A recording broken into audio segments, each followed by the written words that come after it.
All right. Wow, look, people are joining. All right.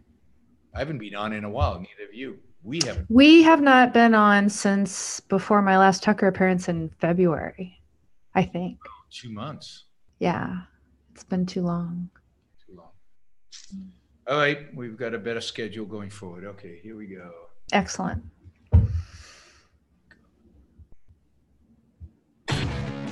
The Radical. Fundamental principles of freedom, rational self-interest, and individual rights. This is the Yaron Brooks Show.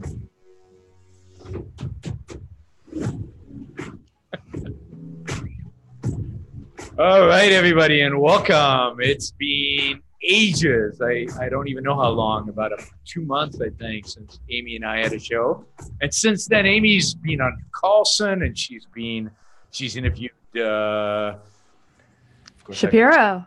Ben Shapiro. For 10 whole minutes. 10 whole minutes. That's good. He gave you 10 minutes. That's good. He won't debate me. At least he gave you 10 minutes. That's well, I mean, I told you this before. He follows me on Twitter. I don't know exactly why, but he gave me a compliment too. He said that he thought I was an interesting thinker. So that was nice. But when you watch it after you read the book, then you'll have to let me know how you thought I did on the 10 minutes. That could have been an I told you so today if you had, finished. But what would I have told you so? Something that I did wrong, or something that I could have predicted Shapiro would have said X, Y, Z. I told you so, Amy, because you're so good at that. Anyway, Susie says Amy is a badass. So. Oh, I was talking to someone lately, they were saying, oh, you did this other feat or whatever. I don't feel like I do feats. I feel like sometimes I'm dragging myself from thing to thing or whatever. But so today I'm sitting in a new location and I got it all set up today. So that was my latest feat. That is a significant feat. Moving is never easy. I set up all the tech by myself here. Wow. Got it all transferred over, new cable, internet. I would have to photograph all the connections to remember what goes. Oh, wimpy. What dials go here and there and everything. So, Yaron, it's, kind of a mixed day, right? We had tax day yesterday, and then there was the Notre Dame, and I've got a sick dog and other stuff. And, but the thing that I am really, really bummed about, you want to hear it? Okay, then I have to tell you my tax day thing. Yeah, go ahead. Oh, yeah, because I want to hear, what taxes are for the privileged Puerto Rico residents, okay? But anyway, my tax day was pretty simple, probably compared to yours, actually. The thing I'm really bummed about is that both you and I have gotten this moving to a new place all wrong, okay? Because, I stayed in Southern California.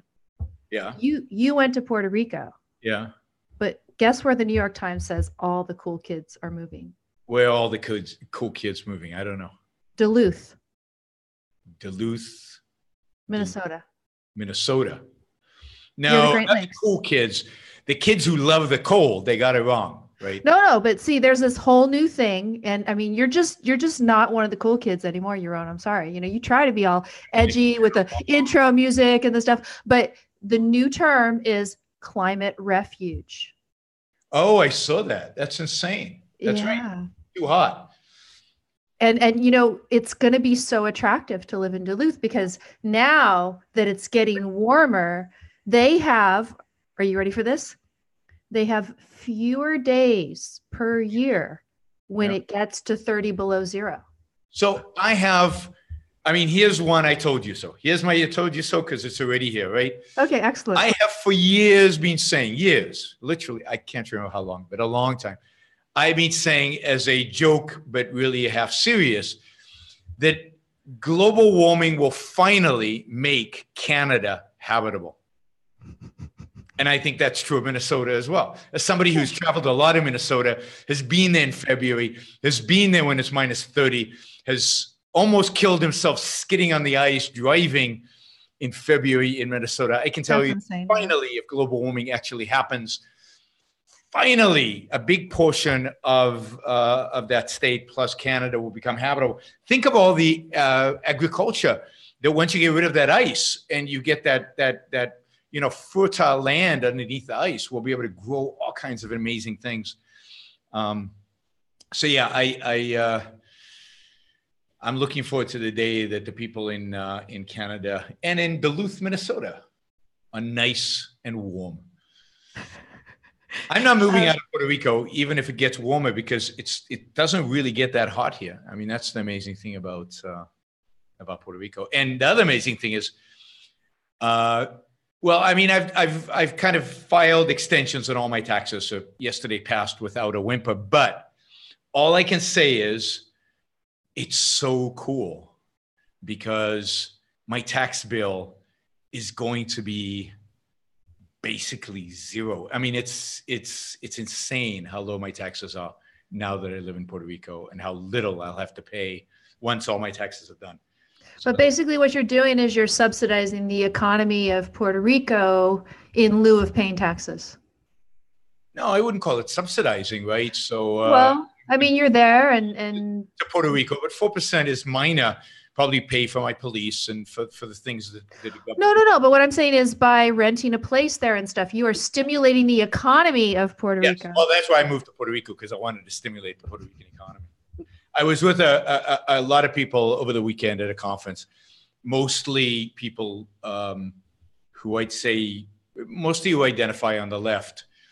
And almost everybody, they asked me, why did you move to Puerto Rico? And I just proudly and with passion said, because I get to pay no taxes. And some of them looked at me like, oh, that's kind of cool, I think, if that's okay. Right. And others looked at me like, you bastard, you should love paying taxes. You should enjoy paying taxes. So it was kind of funny. So you haven't taken the giving pledge from the Gates, right? I'm not rich enough.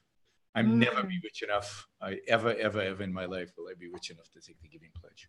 No, because you enjoy your money. Yeah. Exactly. Okay, so that was the first I told you so that you already did. Yeah. And it's good because today was the anniversary. It just happened. You know how Facebook gives you these memories? It gave me the memory of the little clip that I pulled from last year's show. Sometimes the memories are good, sometimes not so good, whatever. It's funny, I get memories of the old flower pictures that I took. I have that hobby of flower pictures on Instagram. And some of the flower pictures I took 2 or 3 years ago are just pathetic. So I'm getting better at that. I'm not getting better at other things. And then some things, it's news that's still relevant. It's all I told you so sort of stuff that we might be talking about today. But yeah, that was a year ago. That was the first thing I stuck in the program notes, the little clip for people who missed it. Yaron got to gloat about Ted Cruz. He was right about Ted Cruz, and I was wrong to have. Every year that passes, it turns out I'm even righter about Ted Cruz, right? I mean, there was something that he said a while ago, and I'm just trying to remember it. And with everything that's been going on, it slipped my mind. But there was something he said recently again that disappointed me. Recently, he's been terrible. Even on the stuff that he used to be good, like standing up for smaller governments and shrinking government spending, he's reversed himself on. So he did something good recently, though, too. He said something really good recently. Oh, I can't remember what it was. Oh, well, I'm sorry. I'm gonna have to go back and do the guy some justice, because there was a bad thing and then a good thing right after it. So the program notes for everybody who has not ever watched us together before, or maybe people who just forgot, don'tletitgo.com. I've got program notes. I'm just calling it Yaron and I Told You So. And I'm pretty sure that on the topics that we have, that he will say, I told you so about a number of the things. Although one of them is not apparently Ben Shapiro, because you're still reading the book, right? I'm still reading the book on Ben Shapiro. I'm struggling a little bit because the religion comes in very early, and his selective reading of religion, his selective choosing of facts about religion is so infuriating, because he's an educated person. He's educated about religion, but religious people do this, but he knows his religion. He knows his Old Testament. And the fact that he picks and chooses the things, just drives me crazy. So, and he goes into it so quickly that there's very little value there, because by the time he's going to get to the better stuff, maybe if there is better stuff about Greece or whatever, most people are going to been bombarded by the religion stuff, and they can't take the Greek stuff seriously. So so I found also that I thought he slanted the Greeks in a certain way to make it more necessary for his thesis to play out, which is that you've got to have Jerusalem and Athens, right? According to him, you have to have religion and reason. He said no morality, no ethics. They didn't do ethics. Or if they did, it wasn't individualistic enough. That's the interesting loss that he's got with it. Yeah. As compared to the Old Testament, which is very individualistic. Oh my God. So, I mean, this is a good topic. I know you've interviewed him, but we need to get more in his, continuously in his face about these issues and bring out the contradiction. So I'm hoping there's still conversation about having a debate with him. So I'm hoping that'll happen in the next 12 months. We'll see. There's a little clip that I added, and it was thanks to a friend of mine, and it is from Twitter that he posted. And he's talking about giving secular based arguments for all of his political positions. But then he goes on to say that all of those secular arguments then go back to the Judeo-Christian religion or religious doctrine, and that, the way that he understands religion is basically the foundation for the idea that we should use reason to understand our world. Why should we use reason to understand our world? Because it's given to us by God, and that's the purpose that he intended for reason. But I don't know. Did you read that? What was it? The 11th commandment about thou shalt use reason to discover truth in the world. Did you read the part of the book where he's talking about the transition from polytheism to monotheism, and how monotheism is so much better? Because when it was the Greek polytheists, you had all of those different gods, and they were so capricious and jealous and angry, and all the horrible, everything was so unpredictable. There were no real laws. You got that part? There's something to that. I haven't read that part of the book, but actually, I mean, I do think that monotheism is an achievement over polytheism. Polytheism is very concrete bound in the sense that, well, you don't understand the sun, so there's a sun god. You don't understand the rivers rising, and there's, so I think it's an achievement. Put one bucket in. Okay, here's a God that encompasses everything, and we don't have to have. So there's a sense in which both epistemologically and probably in a sense of trying to understand the world, it probably is an advancement. Yeah. Well, he was saying how it's gods altogether. He was saying how it's so much better in the sense that things are more predictable.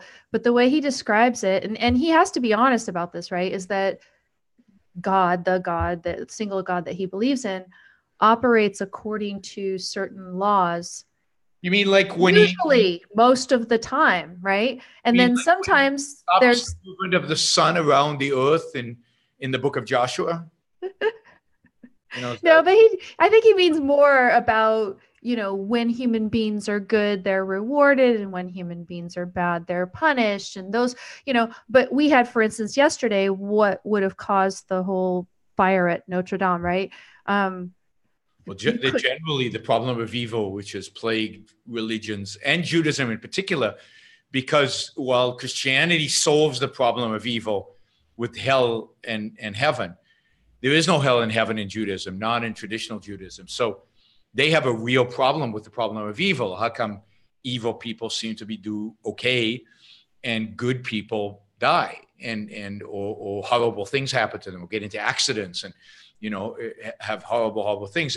And this, I'd love to debate, Ben, even on these kind of issues, because how does he explain the book of Job where, God does these horrible things to poor old Job and his family, kills them all off and slaughters them and destroys him. And then Job says, why are you doing this to me, God? And I don't understand it. I was a good person. I followed all the rules. And God says, who are you to even ask the question? Talk about seeking truth and using reason to discover the world. Right. And that's the thing. So he, what Shapiro talks about in there, and there's a few different places where this, he has to sort of finesse this issue. Yeah. And he'll say, well, usually God operates according to laws that we can comprehend and, you know, does things for reasons that we can understand. And then there's the occasional time where basically you have to have faith that even though you don't understand why why God is acting the way he is in a certain time, that it's to teach human beings a lesson. And at the same time, we all have free will, right? There's that God too. controls all this stuff and determines what's going to happen to you. But Ben Shapiro says we also have free will. So, no, I mean, it's a problem with religion. Religion is filled with contradiction. Ben is filled with those same contradictions. He can't escape them. He's rationalized them to himself. Well, he says we are, though, right? So he'll say, you know, there's no way to understand free will if you're a secular materialist. And, you know, again, I had my 10 minutes, but I did raise the issue. Do you have to, in order to be an atheist, be a secular materialist? And I say no, and gave him an indication. But yeah, I think he thinks of Rand and objectivism mostly in terms of the politics, and he hasn't explored any deeper than that. I referred him to two resources. One was Oncar's recent discussion with Dave Rubin about free will, because free will came up in particular. And then, of course, Rand's essay, which was based on her talk at Wisconsin, the objectivist ethics, right, which is online and he could check out. And that gives you the foundations. So, you know, any concern about being able to have a secular foundation for morality, a secular explanation / understanding, at least, of free will, it's available, it's there, and you know he can take. Yeah, there's no excuse. I mean, you can say I don't care about Ayn Rand, and therefore I'm not going to study her, but then you can't criticize her. But if you're going to criticize her positions on morality or on free will, then you have to know what you're talking about. You have to actually study those ideas to be able to criticize them. Well, and then the thing that I brought up was that Rand really is the best sort of progression along the Aristotelian tradition. And if he's going to rule out Athens standing on its own as a foundation for Western civilization, he has got to rule out the best Aristotelian, you know, philosopher that there is. And he doesn't look at her at all. And like I said, you know, the only mention was of the relationship with Nathaniel Branden, which is just a horrible way to mention her if you're going to mention in a book and do only that, right? So that's exactly. I mean, we will win. I mean, objectivism will be on the path to winning the cultural battle when everybody is citing her and everybody has to knows they need to refute her arguments. Not by strawmanning her, but by actually taking the argument seriously. Now, it could be that Ben is truly afraid that he's strawmanning because he doesn't want to go there.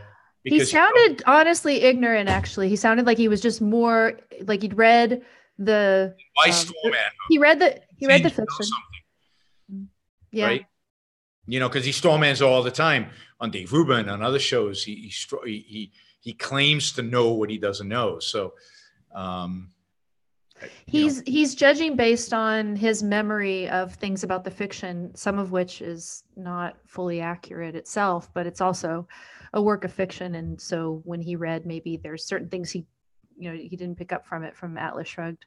So Ryan has a question. What is the objectivism view of teleology? So in terms of there's an unmoved mover that actually has some sort of end, and telos, so, you know, teleology, goal-directed, deciding what the goals should be, all comes from human beings, yes. Right? So for religion or any sort of a view of the universe having some sort of inbuilt teleology, that we would disagree with that, because it's not, you know. It's interesting if you look at Camus. I was looking at some of my books the other day, and I've got Camus, The Stranger, and looked at some stuff about Camus, and he's one of the existentialists. And one of the critiques that they have is that the universe doesn't come sort of prepackaged with meaning in it.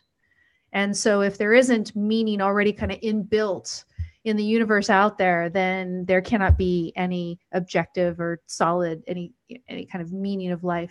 And that's Peterson, right? That's Jordan Peterson. So who I think is very much influenced by the existentialists. Yeah. And so, how can you have meaning unless you resort to religion, or a la Peterson, at least act as if you believe in religion? Shapiro's a true believer. Peterson says we may as well act as if we believe, because it's sort of inbuilt in us to do better that way. Pragmatically, we do better if we act as if religion was true and we should follow in the footsteps of God, etc. Yeah, I mean, we recommend the one book that deals directly with teleology, which is Harry's book, the biological basis of biological basis of teleological concepts. So that's Harry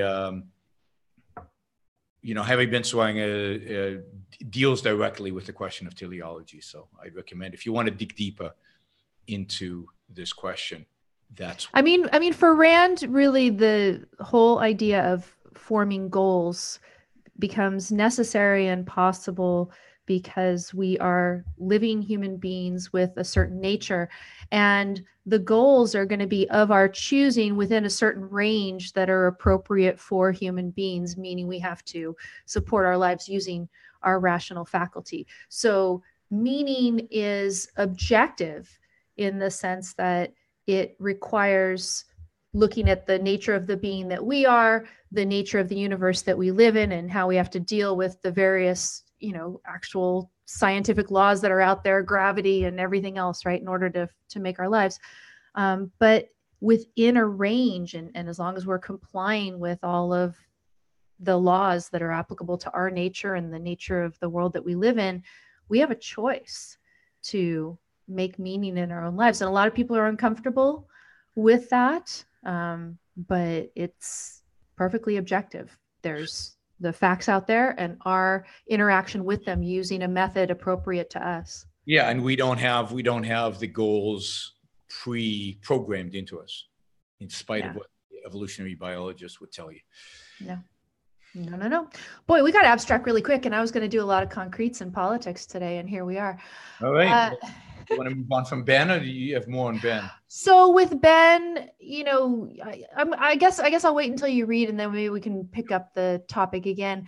But I'll tease people with the question, because I'd like to interest anybody who hasn't watched it yet to watch and then listen to my 10 minutes that I got with him. The question I asked him was this, because he puts forth this case that historically the Western civilization has been built upon these two pillars, and it has, right? You've got the Greeks and you've got religion, and those two things have combined together, and in a way you could say that it was necessary for human beings to sort of go through that phase. Leonard Peikoff talks about the fact that religion is an early attempt to explain the universe and understand who we are and our relationship to the universe. And you might think, okay, for a human being, if human beings are going to evolve on a planet, that they would have to go through that religious phase. Nonetheless, and this is what I asked him, I said, even if that's true, that historically it happened to be the case, it would have had to always be the case if you're talking about human beings. Nonetheless, going forward, that doesn't mean that we have to adhere or retain both of those as the basis of our understanding of what makes Western civilization what it is. And then I went on to say, the Aristotelian tradition, properly understood, in my mind, provides a perfectly adequate foundation on its own, and its best exponent, of course, is Rand. So if you guys are interested in hearing him react to that, which I thought was a good question to set up to him in the 10 minutes that I had. Channel on Facebook? It's on my YouTube channel. Mm-hmm. Okay, yeah. YouTube channel. Good. On my YouTube channel. And I've got the link to it in the program notes at don'tletitgo.com.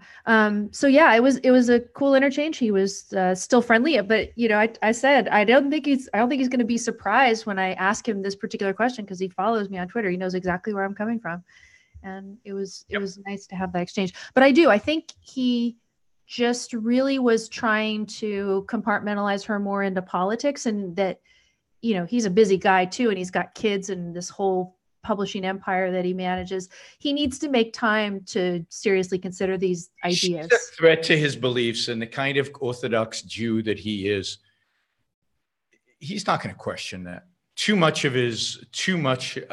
Very few. I don't expect him to be an objectivist, but I would expect him to just kind of look into it a little bit now that he's been given an indication. That's all.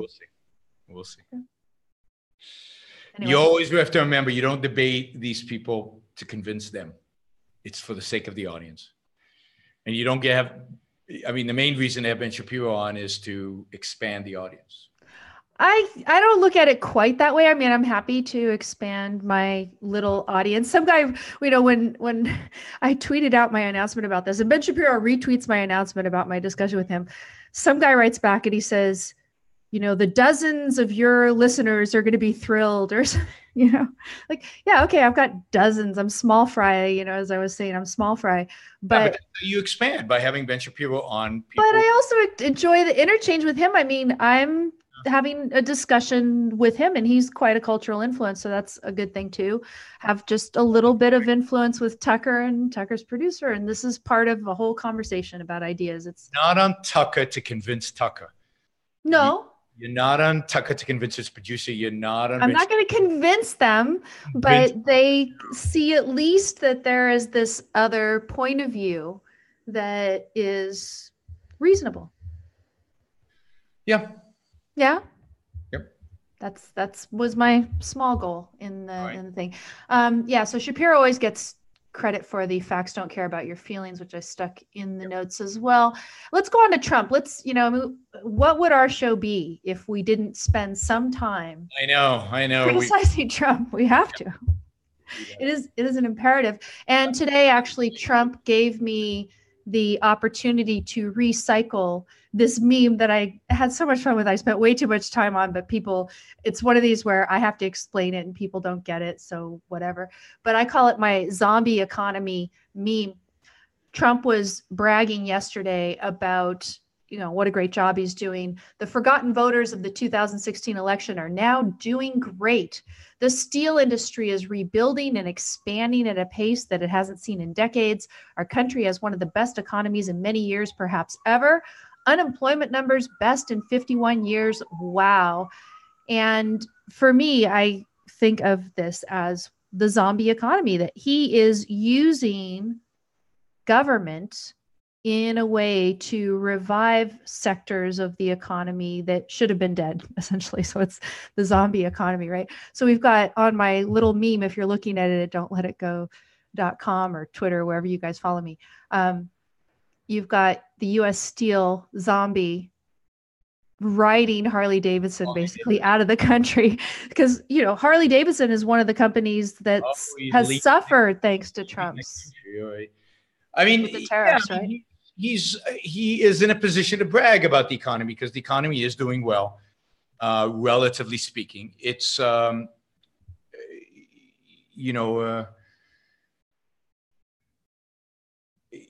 he's got the numbers on his side.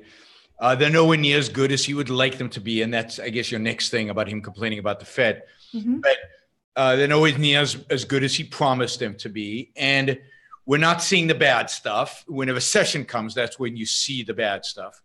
Bill Clinton had an economy that only grew throughout his entire administration, arguably at faster rates than under Trump. The labor participation rate is improving, but nowhere near as fast, and it hasn't got to the levels that it was before the year 2000. There's a bunch of numbers that suggest that it's not as good as Trump would like to say it is. On the other hand, it's good. It certainly beats the alternative, and it's better than under Obama. And if he only ran on look at the wonderful things I'm doing for the economy, then I think he would be tolerable. But these kind of issues get minor reference by him. He's much more interested in running on scaring people, on telling us how awful things are in spite of the great economy. So if he just said, look, I deregulated, I cut taxes, the economy's doing well, and he left all the other stuff, then fine. But he spends very little time on this stuff and everything on the other stuff. Well, the Fed stuff is interesting. Well, and that's the thing. I mean, first of all, he's complaining because he wanted, and he wouldn't say exactly. He tells you the opposite of what he wanted, right? He says quantitative tightening was a killer, should have done the exact opposite, which is, of course, quantitative easing. And if you look up quantitative easing, the standard just Wikipedia explanation is the Fed directly injecting money into the economy by buying bonds. It's printing money. It's increasing the money directly available to banks. Although, I mean, it's complicated, but there wasn't real easing because the money then flowed into bank reserves at the Fed. So it came out of one pocket and went into another pocket, and nothing much changed. But the interesting thing is he's complaining because he says economic growth could have been 4%, but it's only 3% because of the Fed. And this is my second, I guess, I told you so moment. Because I've said again for a year at least, maybe 2 years, that when things go bad, Trump will use the Fed as a scapegoat. He will blame the Fed for what happened. He has set this up for months and months and months. He's been saying all along. Of course, he nominated this chairman, Powell. I was against Powell. I suggested that he nominate Professor, Taylor from Stanford. But he didn't want to nominate Taylor because Taylor was an independent guy who wouldn't have done what Trump demanded of him. Powell is a nobody, stands for nothing, reminds me a little of Trump, complete pragmatist, has no ideology, has no economic point of view. And Trump thought he could bully him. And it turns out that Trump indeed can bully him. But he's going to complain about him anyway, because whatever Powell does, Trump will complain. If he lowers interest rates and we get inflation, or we get something else, it'll be Powell's fault if it's bad. If he doesn't lower interest rates, or if he increases interest rates and the economy slows down, he'll blame Powell. He'll blame the Fed. So he's got this wonderful out of blaming anything bad on the Fed, and he's already doing it. So he keeps setting it up. So if we do have a recession, or when we do have a recession, he'll have a fall guy. Yeah. And here he's just saying, oh, well, it would be even better than it is if. And I mean, is it actually that the GDP would be that, or just the numbers would reflect? I mean, does GDP mean anything if you can manipulate it just by quantitative easing, right? No, it means economic growth, and it's adjusted for inflation. So, yeah, I mean, you can manipulate GDP. You can manipulate a lot of economic numbers. But I mean, does it mean real productivity then? Yeah, in the short run. The question is what happens in the long run. It's like cutting taxes. You cut taxes, and yes, the economy grows in the short run. That's completely understandable. But if you don't cut spending and you amass huge deficit, you're sacrificing the future for the present. You're actually, now you're also distorting the present because there's a lot of malinvestment going on because of all the government spending. But you're also sacrificing the future for the present. So you're giving up on future growth in order to attain present growth, which is what Trump has done, particularly with the tax cuts and the government spending out of control. And yes, people are feeling good. I mean, people, there are jobs, the economy's chugging along. All of that, is true. And Trump should and is going to take credit for it. Some of us should point out the cost of all these things and the long-term cost that we're going to pay for all of this, for all of this short-term economic growth.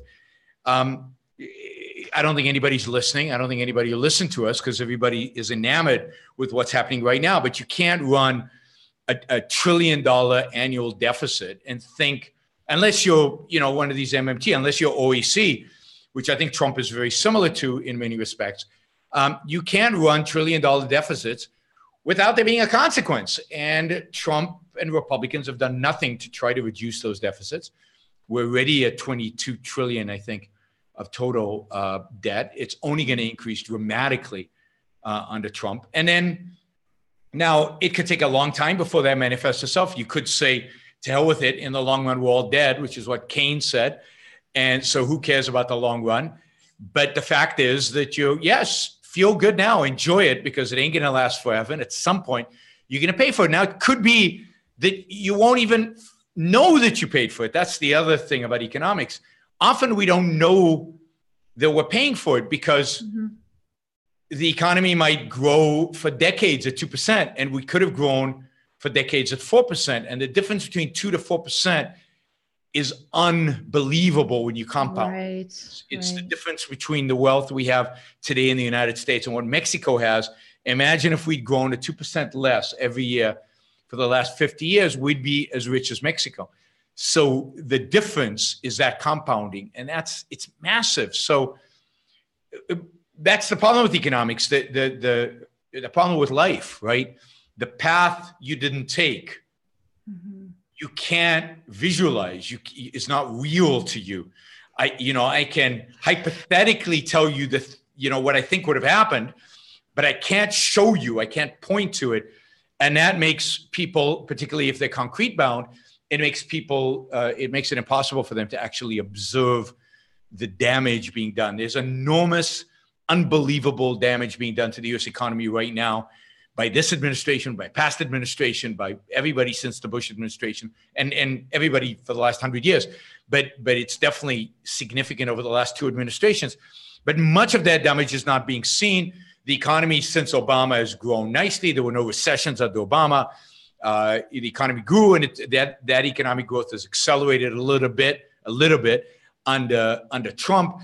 But the distortions, the perversions, the bad investments, the bad stuff that underpins, that is in the background, we can't observe. And when the recession comes, it'll be blamed on capitalism. It won't be blamed on any of these things, and it certainly won't be blamed on Trump or Obama or anybody. Yeah, and that's why, if I get the opportunity when I do these tweets, and actually I think this tweet, the one about the Trump sounding like a capitalist. Oh wait, no, it's not that one. It's the next one that Shapiro actually retweeted for me. But I will, when he is not sounding like a capitalist at all, call it out, because so many people say, oh, he's a capitalist, and he is no such thing. He is calling for quantitative easing. He's calling for the Fed to inject money, print money. That is, as long as we have a Fed, there are circumstances in which the Fed has to inject money. If we have a Fed, you have to, and what they did, much of what they did out of the financial crisis, given that we had to have a Fed, was they actually didn't inject enough money. So one of the problems both in 2008 and in the Great Depression was that the Fed did not inject enough money. In the Great Depression, they actually sucked money out of the economy just when it needed. So they created this credit deflationary cycle in the Great Depression. And arguably in 2008, they were not fast enough and not aggressive enough in injecting money. Given that you have a Fed, it has to act. It has to do something. The pretense of it can just stay out of it and do nothing is a misnomer, because they're doing something every day. That's what they are. They're the Fed. They're the central bank. And not doing anything is doing something. It's actually, so this is why you need somebody like John Taylor to be as long as there's a Fed and it's going to act semi-rationally, you need it to act based on some kind of rule that determines when you inject money and when you don't inject money, and how much money, and what are the criteria. Right now, and this is true under Bernanke, and it's certainly true under Powell, it's completely arbitrary and random. It is whatever the Fed chairman and the committee decide, and their models, their statistics are very, very, very bad and arbitrary. So it's not economics. So is it based on pressure group stuff? So it's sort of like a crony decision. Not so much pressure group stuff. The Fed is somewhat immune from pressure groups, although the banks are pressure groups with the Fed. But it's relatively not that. But it's much more the it's an arbitrary function. It's a non-market function. It's a central planning function. You can do it really, really badly or a little less bad, but it's always going to be bad. And the little less bad would have been appointing John Taylor, who would have imposed the Taylor rule, and that would have been a little less bad. Still would have been bad. It still would have created problems. So is the idea that you add more money as necessary to permit an increase in production in goods and services to flow properly through the economy, because there is a real increase or something? Is that? Yeah. So what happens during things like a financial crisis is there is a true, because credit is being destroyed. Credit being destroyed means people are are not paying back their debt. Banks are not lending money. There is a massive contraction in the amount of money that exists out there. And people, because people can't borrow money and because banks suddenly see all these, they shut everything out. And what you get is this spiral where it gets worse and worse and worse and worse, which was what happened during the Great Depression. And what usually happens is, in a free banking system, the whole thing would have never happened, right? That whole dynamic would have never happened. But and a lot of that dynamic is that there was a lot of money being freed up by the central bank leading up to this collapse.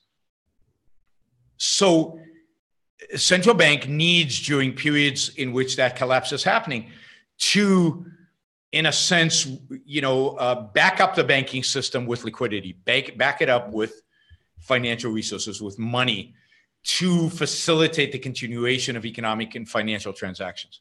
And that would, now, again, there's no way to do that without some kind of long-term bad consequences, but it's all you have. It's all you have. So you have to do something, because the short-term economic consequences can be so negative as to justify the action. There's so many things like this. So, what do you do about North Korea now that we're in this horrible, position where anything that we do, we're maybe putting South Korea at risk or ourselves at risk, or, huh?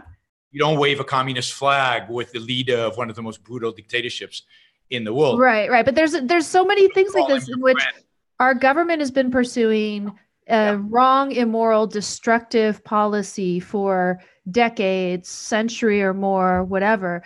And in order to survive the short term at all, you have to continue in some way that policy. But then, of course, the question is, you have to do it with an eye to getting out and doing something better, which Trump has no idea. And you're saying if he had appointed Taylor, there would have been some idea of working towards something better, or is it just at least mitigating the damage now? It would have mitigated some of the damage. I mean, again, I'm not saying that John Taylor would have been perfect, because I don't think you can be a perfect chairman of the Fed. But there's a difference between appointing somebody who's a nobody and a nothing, and therefore is swayed by the wind, and appointing somebody who at least has a rule. The market know what the rule is.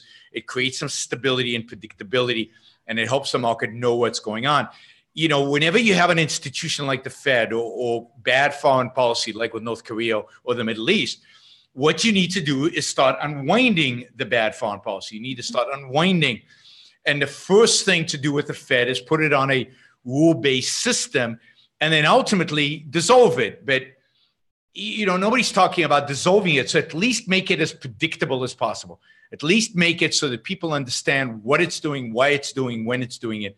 And then markets can adjust fairly well to predictable changes in interest rates and predictable changes in the money supply. What they don't like is finger in the wind, pragmatic, unprincipled type behavior, which is what Powell is exhibiting. Right. And what Trump is exhibiting. So the reason I think the economy is doing well is that the one thing that Trump has been semi-predictable on is that he's generally loosening up the regulatory burden on companies, not in a kind of a massive systematic legislative scale that is needed, but at least the regulatory agencies are somewhat hands-off and are giving space to businessmen to invest and to grow and to build and to create stuff. Because he's not fighting the legislative battle, it's easily reversible when the next president comes in. Or with the court challenges, right? Because he's been trying to do some of that with Obamacare, and then the courts undo what he's doing, right? Yeah, the only way to do it is to pass legislation. That's the system we live in, is the system of laws. And and that's what Jimmy Carter and Ronald Reagan did. Actually, President Ford and then Jimmy Carter and Ronald Reagan did, when they deregulated many American businesses in the 1970s and 80s, was it was through legislation, through massive bipartisan, massive pieces of legislation that actually deregulated American business. And it would be one thing if you said, you can't do it because Congress won't do it, but nobody's tried. And there's been no effort by the administration to do it. There's been no using the bully pulpit to do it. There's been no massive legislation proposed that was then rejected by, Democrats or Republicans or whatever. There just hasn't been that. It's just been behind the scenes at the regulatory agencies deregulation, which is better than nothing. but very, very reversible. Also, I mean, it's true that the tax cuts and other things are making businesses, they have more money, because they primarily the corporate tax rate is being cut, which is a good thing. But not everybody has more money because a lot of people's personal taxes have actually gone up. But in terms of corporate taxes, they've gone down. But again, that's a short-term, one-time effect. And because of the government deficits, taxes will have to go up in the future, and they will go up in the future.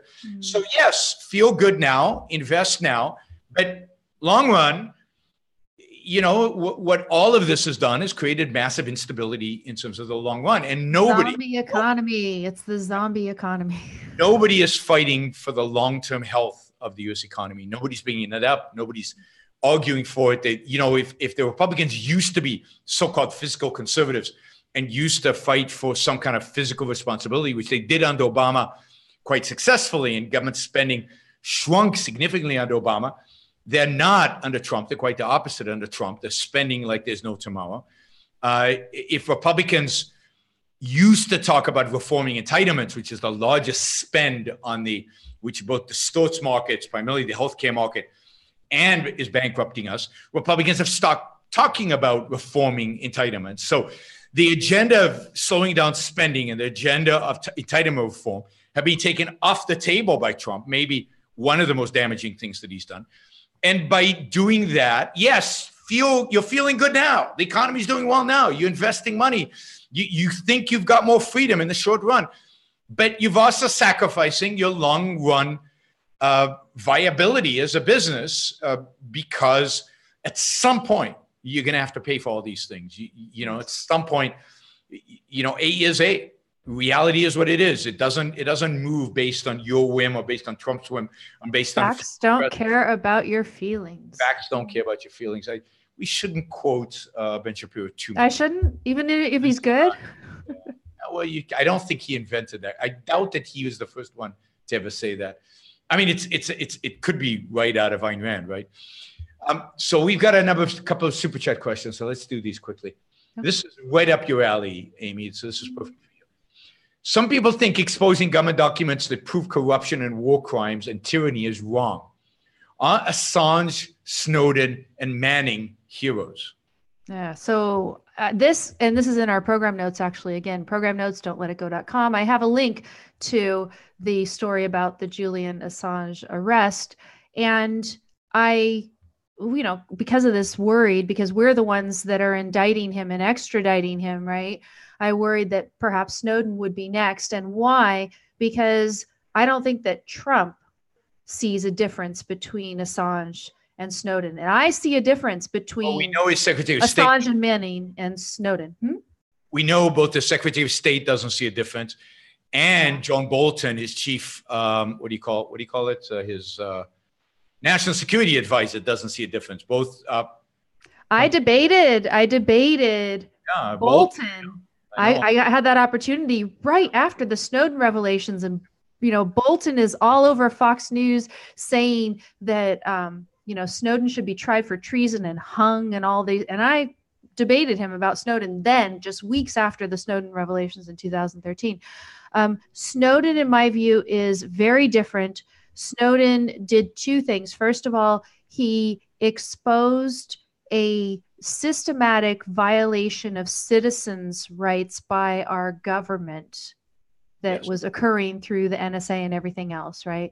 The things that Manning was revealing are things, some of which I might say, at least it's okay, it's within a proper purview. The other thing is I do believe that Snowden worked within the chain of command to try to complain about the things that he thought and that were morally objectionable that our government was doing. And I don't think that Manning did that. Third, I believe that Snowden took precautions to make sure that he was not endangering innocent people, either who were citizens or worked for the government or whatever. So he would redact materials when he would give them to journalists, or he would give them to journalists he thought he could trust to redact in order to not endanger people. Whereas Assange is just, and Manning just release it all, put all sorts of people at risk and danger. People who are stationed overseas could get killed and things like, exposed and everything. So there's a lot of distinctions. But to me, Snowden did something that in the context was necessary. Of course, what have been the fruits of it? Unfortunately, it's not nearly what I would hope that it would be. But there was, at least at the time when he exposed these things. Yeah, there was. This is the problem with concretes, that without any principle behind them, is without any principle in the populace. So they, people got upset about the concretes around Snowden, but they didn't rally around the principle, and therefore the politicians had no motivation. They spun it differently. Well, I mean, in my view, it's hard for people to understand the actual principled thing that needs to happen, which is we need to get rid of the constitutional doctrine that supposedly makes all the stuff the government was doing in the Snowden revelations, all this data collecting and stuff, legal. And I have a story actually that is tied into this ongoing thing about when is it that a private company collecting information about you is justified in turning it over to the government. These stories come up all the time. Yep. Google's collecting data about you, or these cameras are all over the place and they're collecting data about you, and it's going to the government. Yeah. And, in the case that I've got in the program notes, where is it? Oh, it's the one that the New York Times just had this one today. It says, we built an unbelievable but legal facial recognition machine. And the idea is with these cameras and stuff that they have out there, that they're issuing warrants that will allow data about anybody who was in the area at a certain time to be given without any more particularized suspicion about the individuals. And to me, I would say, well, there's two principles for a valid warrant. Well, there's actually, there's three really criteria, but you have to have probable cause. Yep. And yeah, you'd say, okay, we know that a crime was committed in a certain place, and so that anything within a certain area, it's probable that somebody who was in that area in a certain time frame did it. So you've got probable cause. But if you are, kind of dragnetting information about everybody who was in that area in a certain time frame, depending on how big the time frame is and how large the geographic area and everything else, you are not, applying the principle of particularized suspicion. And that was a question I had for you, Yaron, because something as I'm going into the privacy book and trying to give people concrete examples that they should worry about.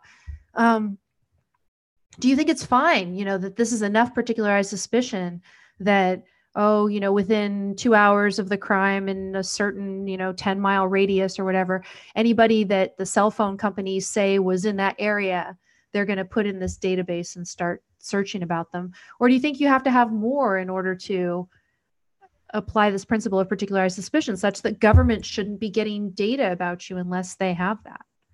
Yeah, I mean, I don't think the government should be collecting data on you in any kind of form unless there's a reason to collect the data. It's not one day we'll need it, so we're just going to collect the data. Now, the thing about the New York thing is that they managed to identify people purely based on publicly available information with no government data, right? Just through Facebook and places like that, photos, and they match. And it's pretty amazing, the technology, and it's only going to get better. And in some regards, I think when it comes to private actors, we have to accept the fact that we're going to have less and less and less, in some domains, less and less privacy. That is, when you walk out in the street, you're going to have to assume, and I think you really should assume, that everything you do is being watched by somebody, not necessarily the government, by somebody. My worry is that somebody can easily hand over that information to the government. Right. And that's the linchpin for me as well. The concern is on, what will the government have to do or should do in order to get that information? Because, I'm worried about the whole deterioration in the rule of law. So even if you say they need a warrant, well, I don't know what it's in the future. It might be much easier to get warrants than it is today because the courts have been co-opted by the statists, and the government is going to want to monitor us, and therefore, it'll be much easier to get warrants in the future than it is today as the state becomes more intrusive and more powerful and more demanding. I want to go back to that comparison between Snowden and Manning and WikiLeaks. I mean, I think it's important. I think Snowden is indeed heroic in that he revealed these violations of individual rights, but I don't think Assange and WikiLeaks have been. You know, WikiLeaks has been willing to basically share anything, whether it had national security consequences or not. Exactly. WikiLeaks has also been willing, quite willingly, to release private information and to steal information, corporate information, to go into corporate databases and steal them and expose them. The Panama Papers, for example, are an example of, a law firm in Panama that had all these private accounts for individuals that had arranged all kinds of corporate structures for them. Yeah, to evade taxes. Good for them. Good, yeah. But WikiLeaks released all the Panama Papers, or people affiliated with WikiLeaks did that, which I think is a massive violation of the rights of the company in Panama and the rights of the individuals who hired the company in Panama to do what they did. I think Manning was not scanning the documents to see, as you said, whether people's lives were endangered or not. He wasn't scanning to see whether there were real national security issues that he was revealing here or not. He was just he was much more, I think, nihilistic in that just go, slam the government, slam the military, release everything, damn the consequences. So I think there's a huge difference between them and Snowden, and they should not be confused. Well, and part of our military activities, whether they're legitimate or not, are things that you and I would disagree about with Manning and also Snowden. I mean, this is the thing. As far as we know, there were a lot of sort of allegations by our government that Snowden's revelations did have national security consequences, that they did sort of impair certain government programs. But in my mind, any sort of impairment that had resulted from what Snowden did is something the government wasn't entitled to avoid. The government was engaged in systematic violations of our rights. And as Snowden's attorney explained so well a while ago, that it was not possible to challenge these programs otherwise. People had tried to challenge these programs in court, but they couldn't get what's called standing in the court of law because they couldn't provide evidence that they had undergone certain types of injuries because of these programs. And what Snowden's revelations allowed is finally for these programs to be challenged in a court of law. Now, that's no guarantee that we're going to free them, but we couldn't even challenge them at all. Mostly is still there. Although the NSA has reformed certain things. They've got a whole new department of new toys. Well, they've got a whole series of bureaucrats now that they've appointed to authorize, when there's controversial issues, to screen them and to authorize them and to question them. So there's been some changes to the NSA, but my suspicion is that those changes primarily are going to hamper their actual legitimate function. And it will not do much to protect us from the other stuff. All right, we've got a question here about immigration. How do I debate and defend immigration, legal and illegal, with individual rights? I mean, I would say two things that you should focus on. One is the individual rights of the immigrant. The immigrant has a right to assemble, to move, a right to their life. And that right to their life is not restricted by a fence. It's not restricted by a geographic area.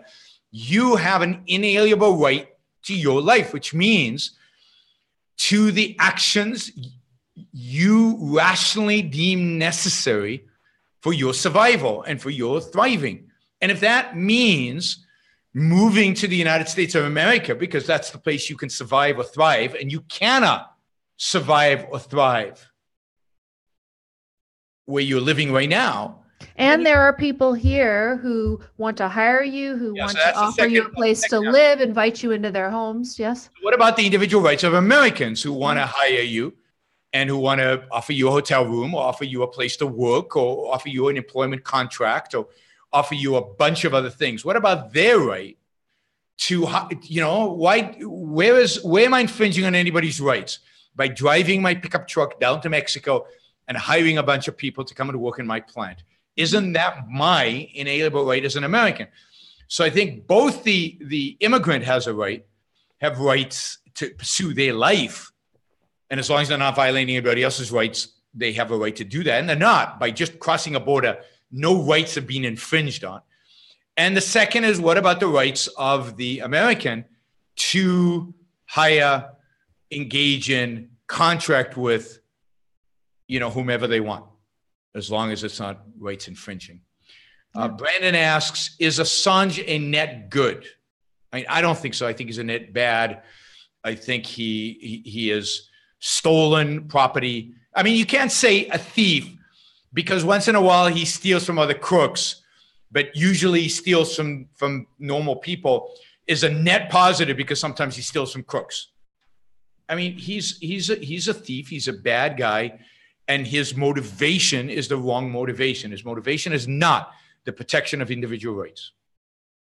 No, and that's the whole thing. At a certain point, when someone is not acting in a principled way, just like Trump, even though sometimes the consequences of what the person does happens to be good, it's in the long run not good, because you can't see that person as animated by a life-sustaining principle in any way. Whereas Snowden's mixed too, right? Yeah. And Snowden in particular defended Manning.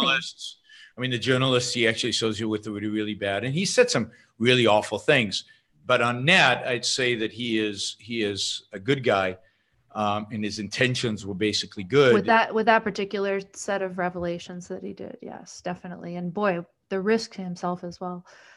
So yeah, I would say that those are definitely different cases, and I hope that we're not seeing a precedent for extraditing Snowden from Russia. Do you want to look at Trump a little bit more? We talked about North Korea a little bit, but this particular tweet, I called him on his thing. He's basically implying that North Korea will be a success.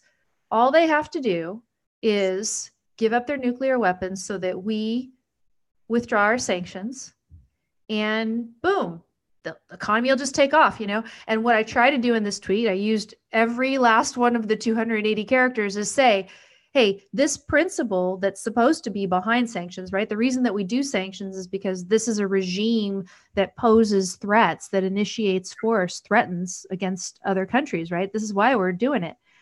And doesn't that principle apply within a country as well, such that if you are a thuggish, murderous dictator of a communist dictatorship, that you are preventing people from succeeding at all? How can you say that, oh yeah, well, it's going to be a great success? We have an American president saying a communist regime is going to be a great success. All we have to do is just lift our sanctions.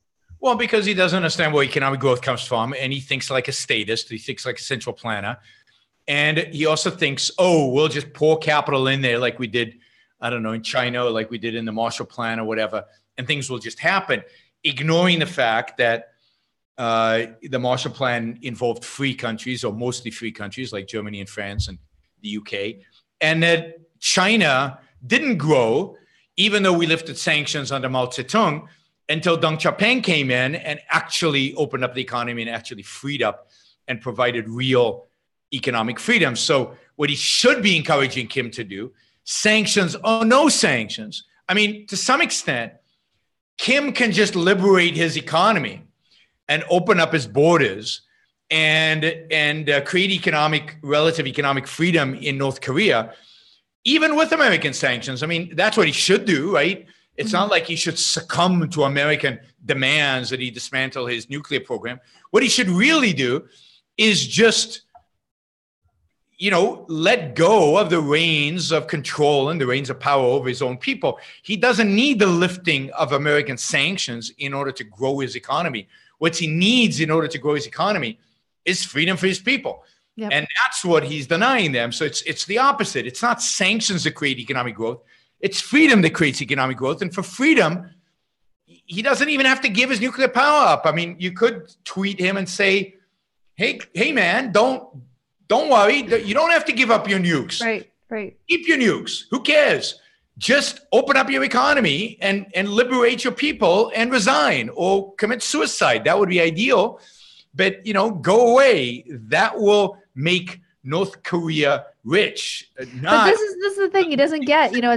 It's all of a piece, right? So if Kim were to do that, then basically within the country, there would be a demand to not be so hostile to America, where a lot of people in that thriving economy, they would want to trade with us and have friendly relations with us. They wouldn't want their leader threatening our lives, et cetera, right? So it all goes together. It's hard to tell because, look at China. China's, in spite of the freedoms, people are still behaving as, antagonistically and encouraging antagonistic behavior towards a place like Japan and others.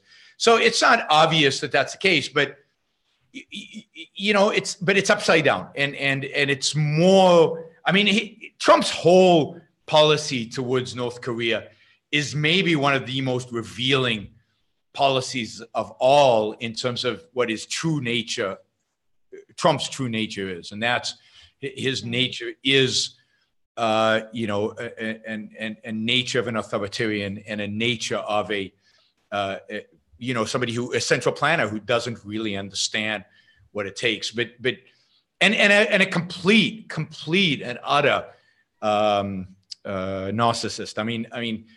Why does he like Kim? Because Kim is nice to him. Now he's his best friend. To call a murderous thug his best friend, and even if you're playing 4D chess, choose a different move, right? Really. Maybe the 4D chess that makes sense, but in the 6D chess, it doesn't make any sense. It's complete nuts to call a murderous thug. Think about what the people in North Korea must be thinking.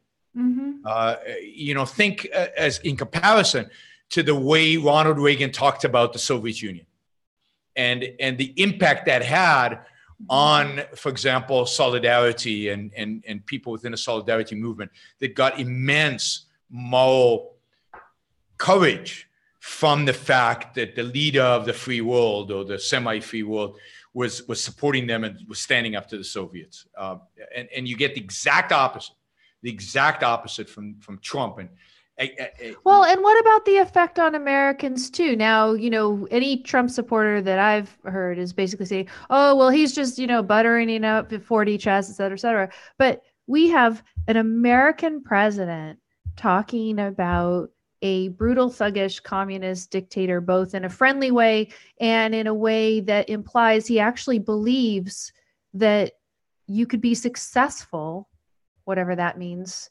as a communist. Yep. Somehow communism leads or could lead to success. There's many roads to success, and ours is whatever our, it's not capitalist for sure, but it's our way. And then his is his way. He thinks a good productive economy can be based on, let's just go ahead and tweak the Fed a different way and inject more money too. So it's, I guess, of a piece. Yeah, no, again, tariffs and you should tell which companies to stay in the U.S. and which companies should leave. Yeah.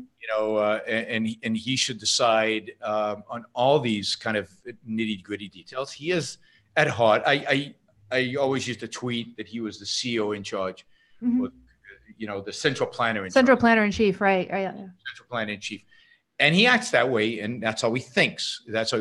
Economies need a planner, and he's the guy. Yes. All right. Liberal Deutsch asks. Emotions is all. Liberal Deutsch, you haven't been here for a while. I've missed you. I've missed the Euros. No, I've missed your questions. It's been a couple of months, 3 months since Liberal Deutsch has asked the question. Okay, emotions result from ideas. So is the very fact of anxiety when confronting people with objectivist ideas a lack of conviction?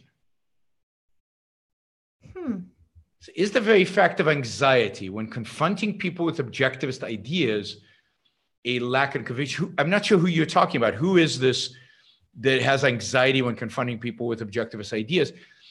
You can have anxiety for a number of different reasons. And I don't think anxiety is necessarily a sign of, anxiety is a sign of the fact that other people know more than you, a sign of lack of conviction. It could be lack of confidence, which is not the same as lack of conviction. It could be inexperience, which again is lack of confidence. So I think there are other reasons why one could have anxiety. There are all kinds of reasons. What's that? There's all kinds of reasons why people could have anxiety. Well, but in a sense of confronting people with a certain set of ideas, I think it could be lots of things. It could be, you've never done that. You've never confronted people. You've got other insecurities that have to do with confrontation, and you don't like confrontation. Yeah, I mean, what is it? You're trying to prove yourself in some way, and these people, do you think they have? So I'm not sure what the question is giving for, and I think you're oversimplifying. Maybe he could elaborate a little about. Yeah, I think you're oversimplifying the idea that emotions result from ideas. I mean, they result from ideas, but it's not kind of a one-on-one. One idea has one emotion. Emotions result, I think, from value judgments, right? So, is it so? What maybe the person thinks, I don't necessarily agree with all of these objectivist ideas, and so I'm anticipating a conflict, and a conflict with this objectivist who I respect is going to cause some. So it's ideas, yes, but ideas put in the service of a value judgment where you're anticipating that something's either going to be for or against your life, right? So the anxiety is some sort of a fear that something bad or unpleasant could happen. What is that unpleasant thing, and what does it stem from? Does it stem from? I'm not seeing. Anyway, if he follows up, maybe we can address a little better. Right. Action Jackson is asking. Action Jackson is looking for trouble, so he's looking to get us in trouble. So he's asking, what is your opinion on Trump threatening to send illegal immigrants to sanctuary states? He's going to send illegal immigrants to sanctuary states. No, I didn't. Is this the latest? Did he just do this? Illegal immigrants who are waiting for their asylum hearing, right? People who've crossed the border and have applied for asylum. And he's going to take them to sanctuary cities like San Francisco, Seattle, and he's just going to let them out there. Right? He said this. He's tweeted this. He said this is what he's going to do. So he's saying, I can't have my preferred immigration policy, which is to just basically close the borders and keep everybody out. That's what a lot of those people want to do. And so because I can't have that, I'm just going to throw a temper tantrum and not even take the minimum appropriate precautions that we would have if we had a proper moral foreign policy, which, to elaborate on what you said earlier, yes, we have a right to bring people in and hire them and, give them a place to live, invite them in their homes, everything, but not if that person actually poses a threat, some sort of a criminal threat, they're part of an enemy, they're, walking around with Ebola or something. No. And so there has to be a proper screening procedure. And he's saying, forget the proper screening. Let's just send them all to the sanction. No, because he's saying while they're waiting to see whether they. No, for asylum. So that's a different criteria, right? But asylum also involves background checks and everything else, right? That's why they're probably being screened some minimum. Let's assume even that he screened them for infectious diseases and they're not terrorists, but they still haven't had their asylum hearing. Okay, so then he's saying the disproportionate economic. Let's vote the Democrats. Basically, let's take all these people and dump them in these cities that claim they are happy to take in as many illegal immigrants. Now, I'd say a few things about this. One, it is a mockery of the rule of law. There is a process. There's law. There are courts. There's a written law about this. There's supposed to be. Now, the law is bad. Granted, the law is bad. The whole idea that anybody who crosses the border, I'm here, I'm asking for asylum, then has to be somehow housed and fed and until asylum, why, the one thing the government could do right now is, hire hundreds of, train a bunch of lawyers and hire them to take care of this asylum crisis that's happening on the border. Because what's happening with illegal immigrants now, which is different than in the past, is in the past, they would sneak in and they would go to America. They would go to cities, they would go to places, they would find work. Now what they're doing is they're crossing the border and they're holding their hands up and they're fining the police and they're saying we crossed illegally, but we want asylum. So please take care of us. And we're going to go to the front of a judge. It's because the asylum laws are bad laws. But what Trump is doing, he's throwing out all of this, all of the laws, all of the rule of law. And I'm just going to take this out on my political opponents. Of course, if you actually just let all these illegal immigrants free, where would they go? Well, they're all going to go to sanctuary cities because they're going to treat them best over there. So less likely to get rounded up. So what's the big deal out of this? But there is the whole crisis at the border is a pseudo crisis. It's a pretend crisis. And the way to solve it is to have comprehensive immigration reform, to clearly articulate who we are willing to let into the country and who we are not. If you don't like the asylum laws, and I don't like them, I mean, I know President Trump doesn't like them, then reform them as part of this comprehensive immigration bill. But you haven't even proposed anything. You haven't put anything on the table. And I mean, the whole, it's flaunting. It really is turning everything it's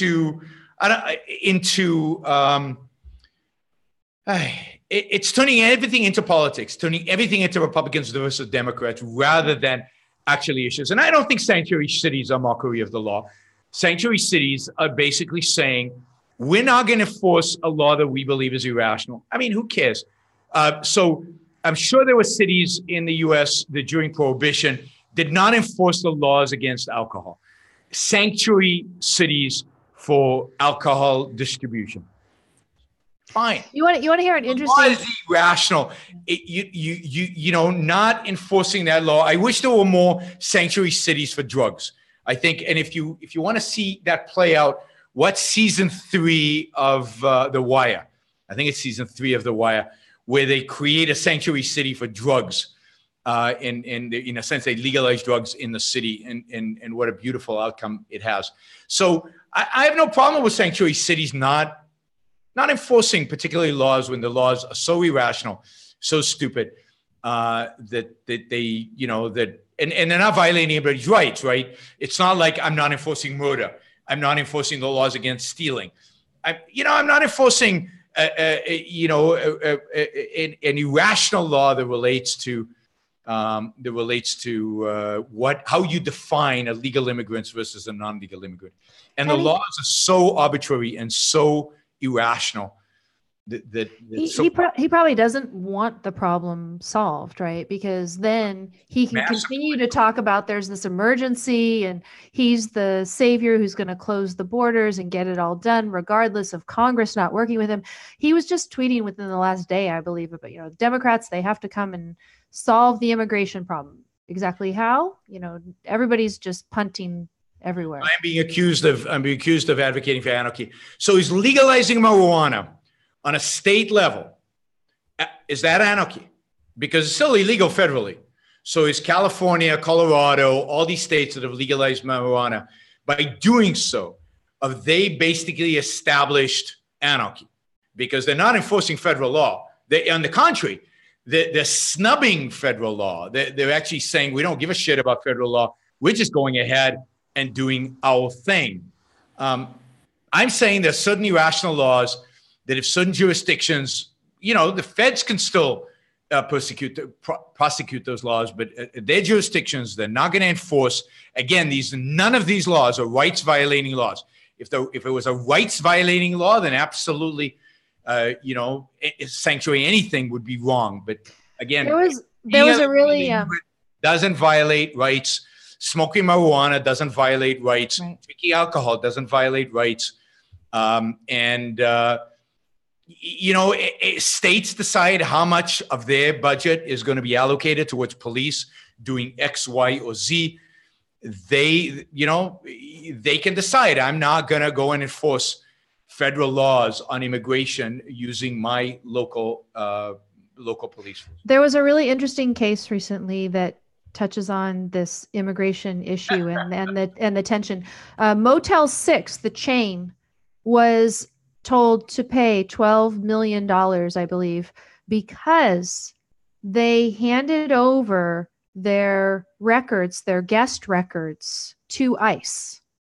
And then basically ICE used those records to find people and, start deportation proceedings and things like this, right? And so think about the implication of this, right? So if they are bad for handing that over, right, then somehow the law is saying that there is some protection for these people who are not necessarily violating anybody's rights. The law is so confused. And I think it's because, like with the area of drugs, right? So much of Fourth Amendment stuff comes up because of drug cases and everything. Yeah. If you got rid of drug laws and if you got rid of unjust immigration laws and policies, so much of this would just clean out and there wouldn't be all this mess. More than that, you wouldn't have all these poor, desperate people coming from places like Guatemala and El Salvador and other places, Central America. To a large extent, the violence that they are escaping is caused by the war on drugs, that we are causing it. We are the reason for it. Our war on drugs, and yet our demand for drugs at the same time. So our population demands drugs, and then our government launches a war on drugs. That combination is what's creating the violence in Central America, which is bringing this, these desperate people to our borders. All right, we have here a question about Notre Dame, and you had that in the program notes as well. I don't know if you all saw yesterday, but the fire in the Notre Dame. So it looks like they've saved a lot of the structure, and they'll be. I'm amazed at what they were able to do, given what. It didn't look good because I was watching it live last night. I guess on some European TV station where they were showing the live efforts, and it didn't look like they were going to save much because it looked like it was undermanned and the fire was everywhere. But it was a pretty dramatic pictures, and I have to say, I was really moved by this cathedral burning down, which is kind of bizarre because I'm an atheist. It's just a cathedral. Who cares? But it's a symbol. And if you think about it, it was built in around over 200 years in the 12th and 13th centuries in Paris, which was at the time becoming the center of learning in Europe.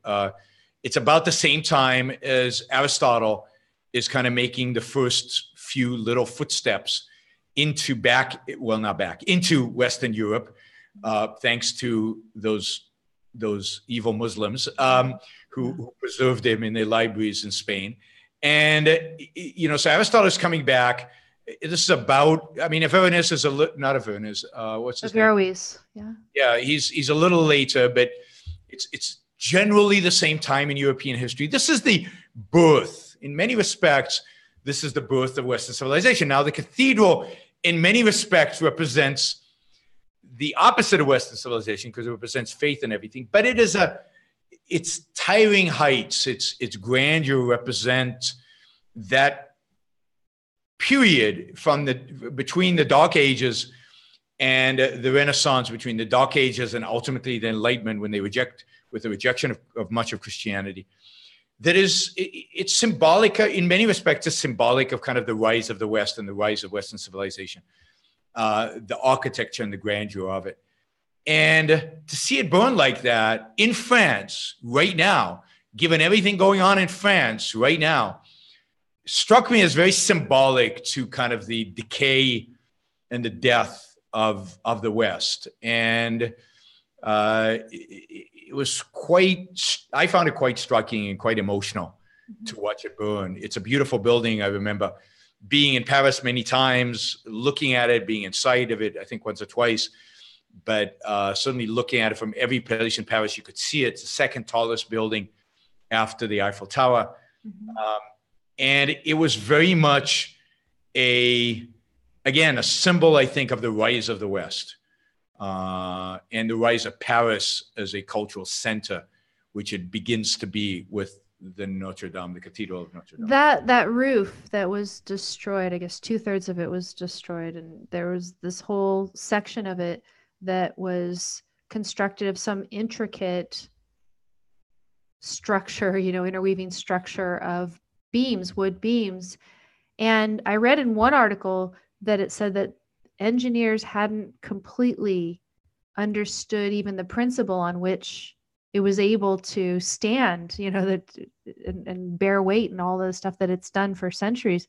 So a little bit of a engineering feat as well, one that wasn't fully comprehended. And now they can't test it and do all the different things to. Well, supposedly they've got scans of everything, so they can recreate it in minute details. Because recently, some American went in there, some scientist or academic, and scanned everything in great detail, so they'll be able to resurrect it. I would like to see. I mean, I think it would be cool. Is instead of that Gothic thing, they put some modern. I mean, I just think it would be, all right, we're building the modern world on top of it. It would just, because I hate Gothic architecture. I think it's ugly. Well, someone on Facebook was saying that you're talking about the particular spire, right? That was in the 19th century, but it was done in the style of the Gothics. Right. And then, of course, somebody mentioned this on Facebook. There's the whole emotional connection of Notre Dame to Victor Hugo, who, of course, wrote the beautiful, beautiful book, The Hunchback of Notre Dame, which I encourage everybody to read. It's just one of those books that it's hard to get out of your mind once you read it, and it's so emotionally engaging, and the ending is so emotionally eerie and sad and depressed. But it's a beautiful, beautiful book. Anyway, and I think for Hugo, Notre Dame was a major feature of what made Paris, and always played I think it played a role in more than just that book. It made a role in a couple of books. Anyway, so kudos to the firefighters who were able to save so much of the art. I understand that a lot of the art was able to be saved, and most of the structure, and just wow. Somebody's saying here cynically that why don't we blame Trump for lighting the fire, because we blame him for every other problem in the world, right? Irrationally so. I am happy that the firefighters didn't follow Trump's advice about dropping water from airplanes on the top, because it turns out that most experts believe that would have destroyed the structure. Much more than it did. That volume of water just dropping would have been a disaster. Anyway, so I had to say something anti-Trump because that's what we do. You were asked to. Exactly, we have to. It's just knee joke here. Okay. Hey, what if we criticize AOC for a while? I get a lot more positive feedback normally. Yeah, but everybody's already left, so Oh, because we were criticizing Trump, yeah. AOC. You have another question about anxiety. Let's do this. Okay, sure. Money. And then we'll do that. Okay. But why would lack of confidence cause anxiety? Is lack of confidence lack of integrity? Or is it possible for anxiety to be unchosen? Emotions are unchosen. Let's be clear. Emotions are automatic responses to values and conclusions you have come to in the past. And you might have full integrity, but that sense of integrity is not fully integrated into every subconscious idea and choice that you have ever made. You might have made some bad choices, when you were a kid, that are very difficult to undo psychologically. And or not even that, right? So for example, there's this whole issue of attachment, right? And those of us who have had, parents who left at an early age and things like that can mess up that whole sense and leave people struggling with anxiety issues and things like that. So it's not even necessarily, that a child has a choice to make an evaluation based on something weird that happens in their childhood. And they, they're so young that they don't really know why they're choosing to evaluate it the way that they are. And then it results in some premise that they've put in their subconscious years later. It could just be something really visceral, like, dad left at X age and that's it, right? That there's a real abandonment that occurs. And therefore that, there's it's very understandable. It's perfectly rational for the kid. If even if you had a rational functioning, rational faculty at that stage, to draw that conclusion that that is not pro your life, right? That this is something that's threatening. And so that can be there. There are other things, of course, like you're talking about, that when kids are young, they make value judgments about stuff and associations about things that they might have to unpack later that are a little more intricate. But then there's, like I said, those really very basic things that can happen with parents and kids. Yeah, that's good. Abuse of different kinds too, right? Yeah, I mean, it could be all kinds. It doesn't have to be that negative, but it could be all kinds of conclusions you came to as a child that could come from all kinds of sources. And that you don't have control over those conclusions yet. You'd have to do some analysis, and a lot of times you don't have to necessarily do psychoanalysis, but you can, through integrating your new ideas, you get rid of the junk in a sense. But it takes a long time and it's hard to do. Emotions don't respond like this immediately to your new values. All right, so Capitalist Nick came late. So Capitalist Nick, all these questions you're asking about Ben Shapiro were covered at the beginning of the show. So we did talk about the Right Side of History, his book, although we didn't fully talk about it because I haven't finished reading it. And the status of debate with Ben Shapiro is unknown at this point, although there continues to be work to try to make it happen. So maybe there'll be news in the next few weeks. We'll see. And then I want to make one clarification about what I said about sanctuary cities. I didn't say you as an individual have the ability to choose which laws to abide by and which not. Of course, you do that. I speed, and I am completely willing to pay the cost for when I speed. Ayn Rand talks about this. So there are laws you think are irrational, and you violate them, assuming they're not laws that violate individual rights. Mm-hmm. I don't have that big of a problem with you as long as you recognize the fact that if you're caught, you're going to pay a price for them. So I'm not here arguing for individual anarchy. I'm arguing, you as an individual. I know lots of people. So the example here is gun control laws. I know lots of people who have guns that are not registered or not whatever. And if they're caught, they'll pay the price, and they just hope they're not going to get caught. But they're going to live by their standards. Okay. But, the other thing is, so I'm not advocating here for individual anarchy. Choose the laws that you want to abide by. Although, again, some laws, what are the laws that if there was prohibition, I would flaunt it, right? As many of you probably smoke dope in places where it's still illegal. Even if you live in a state where it's legal, it's still federally illegal. So what rule do you go by? I don't know. It's been legal in California now for what, a couple of years or something? People smoking dope for that as well. I still haven't dragged myself to one of these dispensaries and had any since it's been legal in California. How pathetic is that?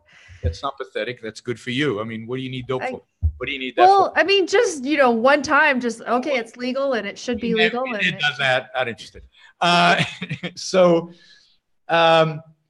Second point is that the rejection of the laws here is by state and local governments that are acting within their authority. So if a city is doing something that is in violation of the American Constitution, then the federal government should sue them.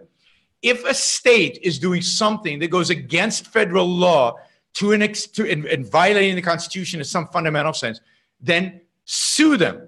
So, and that's what happens, right? If a city is too restrictive on gun control, right? More restrictive than people believe the Constitution demands, and you can sue the government. So if these sanctuary cities are doing something that's clearly non-constitutional or against federal law to such an extent that then the government would sue, then the federal government would sue them. The fact that the federal government is not suing these, although I think there are some cases in the courts, suggests that most of the cases, either the federal government doesn't feel strongly enough about these issues, or the states, the counties, the cities are within their rights to decide how to allocate police hours and what separation of powers, what regulations of ICE to abide by and what regulations of ICE not to abide by, separation of powers exactly. And I don't know all the intricacies of this and how it all works out, but it strikes me that if a city or a state violates federal law then the federal government has recourse against it. And right. But then the only time that I would, advocate for that is if I think that the state is doing something against the principle of individual rights. So, for example, where we have had states that have legalized assisted suicide, right? So Oregon is one of the early ones that have allowed legal assisted suicide. And then you have, at least, I don't know if it was Sessions was doing this or not, they were going to go after them from the federal government. I would be against that. You would never. So it's, the federal government might try, but I would only support it. And I wouldn't support the federal government going after sanctuary cities. Yeah, no, I wouldn't support them either. I don't think sanctuary cities are doing anything to violate individual rights. Right. And, vote the bastards out. If my whole thinking about immigration is whenever the government is doing something, you want its actions to be guided by the principle of individual rights. And that includes immigration policy of every kind. And so whatever the government does to act in that realm, it's got to be guided by that principle. Are the individuals who are coming over the border, are they a threat to individual rights? If so, the government has a proper role. If not, not. Yeah. And, you giving them a quiz on their ideology or, any of these other things that don't talk about actual concrete physical actions that they've taken that show that they're a threat, or something about them like the contagious disease thing that show that they're a threat. Government doesn't have a role. All right. So Capitalist Nick has one more question. It's an easy one, so I can answer it quickly. Compare Austrian School of Economics versus objectivist economics. Rand was admired human action, but was critical of Ludwig von Mises' epistemology. I mean, it's simple because there is no such thing as objectivist economics. Economics is a science. There's true economics and there's false economics. I think Austrian economics, as practiced by Mises and Menger and others, is true, or mostly true. And economists are going to have to figure out what else is true. And yes, his epistemology, particularly when he talks about praxeology, is wrong. How he managed to come up with a true economics in spite of his epistemology is pretty amazing. But there is no such thing as objectivist economics. They could be all objectivism says about economics is, as a science, is use reason in figuring out what the truth is when it comes to economics. Yes, exactly. Oh, wait. And sometimes we have something we can do in 5 minutes, because we really should wrap up. I sure do. And maybe there's going to be another I told you so baked into this one.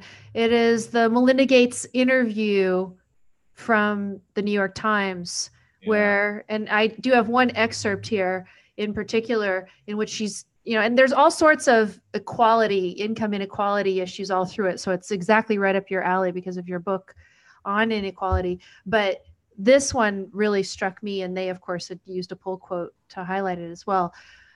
She says, sometimes the tech world thinks the solution is to give somebody an app on their phone or something. She says, well, that's not going to change everything. I would also love to see more tech innovation on behalf of the world. She says, and she says, they're saying this. They're saying, let's create the next thing that tracks my dog. That's the app. And she says, that's fun and nice, but come on, there are people dying. End quote. So, there are people dying out there. You should not be using all of your skills and ingenuity, entrepreneurship to create an app for a phone that's going to track somebody's dog that they love, because, there's people dying in the world. Yeah, unfortunately, Melinda has always been much more of an altruist than I think Bill Gates is. And you can see it in this quote. You can see it in other things I've read. He comes across as thinking he should feel guilty, and maybe his wife is the one trying to make him feel guilty, but she comes across as a real altruist, as really committed to these social justice kind of ideas. And she's also quite religious. I've read somewhere else that she's very religious. So I think her altruism comes from religion. And, she is She is quite bad, quite bad. So yes, you should feel guilty about pursuing your own values. You should focus all your efforts, all your energy, all your thoughts, all your creativity, all your innovation on helping the so-called poor. Yep. So long as there are people dying, how dare you enjoy? Well, that's straight out of what's his name? What's the name of the philosopher? Rawls? No, not Rawls. Singer. Okay, right. Peter Singer? Yes. I think it's Peter Singer. I mean, that's straight out of him. Now they call it effective altruism. There's a whole movement around this. You got to be effective in helping the poor, and we got to automatize helping the poor. That should be a central focus in life. Yep. And yes, altruism is everywhere, and I told them so. Yeah, and you've got it, you've got a whole book on this, and yet they're interviewing her and they're not interviewing you. They need to be interviewing you.